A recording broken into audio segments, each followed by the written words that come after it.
Assalamualaikum warahmatullahi wabarakatuh. Perkenalkan, nama saya Dian Angkusirana. Baiklah, di sini saya akan menjelaskan tentang rekumen sumber daya manusia. Definisi rekumen sumber daya manusia. Menurut para ahli, Rifai 2008 menjelaskan rekumen sebagai suatu rangkaian kegiatan yang dimulai ketika sebuah perusahaan memerlukan tenaga kerja dan membuka lowongan sampai mendapatkan calon yang diinginkan atau memenuhi kualifikasi sesuai dengan jabatan yang ada.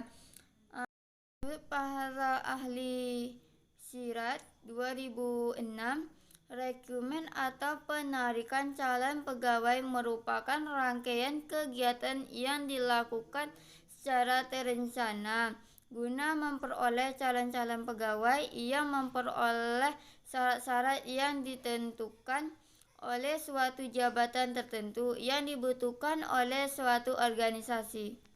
Tujuan rekrumen. Diselenggarakan rekrumen adalah untuk mendapatkan persediaan sebanyak mungkin calon-calon pelamar sehingga organisasi untuk mempunyai kesempatan yang lebih besar untuk melakukan pilihan terhadap calon pegawai yang dianggap memenuhi standar kualifikasi organisasi untuk mendapatkan tenaga kerja yang paling tepat memangku jabatan tertentu. Mengapa perlu rekrumen? Karena ada beberapa alasan yang mendorong suatu organisasi melakukan rekrumen pegawai. Sulistiani dan Rosida tahun 2009, yaitu 1. Berdirinya organisasi yang baru. 2. Adanya perluasan kegiatan organisasi. 3. Adanya pegawai yang pindah ke organisasi lainnya. 4. Adanya pegawai yang berhenti, baik dengan hormat maupun tidak hormat. 5. Adanya pegawai yang berhenti karena memasuki usia pensiun. 6. Adanya pegawai yang meninggal dunia. Sumber rekrumen. 1. Sumber internal. Rekrumen peserta dari sumber internal artinya mengisi jabatan-jabatan yang kosong dengan mengambil individu dari dalam organisasi perusahaan itu sendiri. 2. Sumber eksternal. Rekrumen peserta dari sumber eksternal dilakukan dengan cara menarik calon pegawai yang berasal dari luar organisasi. Pada sumber ini tertentu, calon pegawai harus memenuhi persyaratan sesuai ketentuan. Seleksi karyawan. Menurut Samsudin tahun 2006, seleksi merupakan proses yang dilakukan untuk mendapatkan individu yang memenuhi syarat dan memiliki kualifikasi yang sesuai dengan deskripsi pekerjaan atau jabatan yang ada dan sesuai dengan kebutuhan organisasi atau perusahaan. Tujuan seleksi karyawan.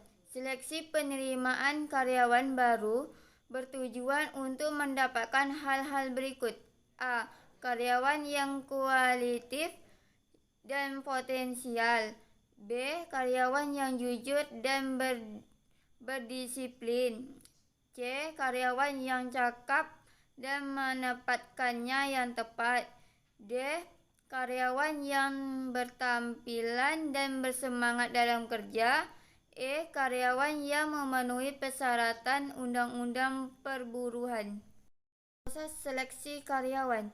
Karena seleksi harus dilaksanakan untuk mendapatkan karyawan yang kualitatif agar benar-benar sesuai dengan kebutuhan, maka dalam seleksi harus melalui beberapa tahap seleksi, yaitu 1. Seleksi persyaratan administrasi. Pemeriksaan persyaratan administrasi merupakan tahap pertama yang harus ditempuh oleh bagian seleksi tenaga kerja untuk mengetahui lengkap tidaknya persyaratan yang harus dipenuhi oleh pelamar, meliputi pemeriksa kelengkapan administrasi, surat lamaran, dan lain-lain. 2. Tes penerimaan adalah proses untuk mencari data calon karyawan yang disesuaikan dengan spesifikasi jabatan atau pekerjaan yang akan dijabat. Tes ini meliputi tes tertulis, tes psikologi, tes kesehatan. 3. Wawancara. Wawancara adalah percakapan formal dan mendalam yang dilakukan untuk mengevaluasi hal dapat diterima atau tidak atas seorang pelamar.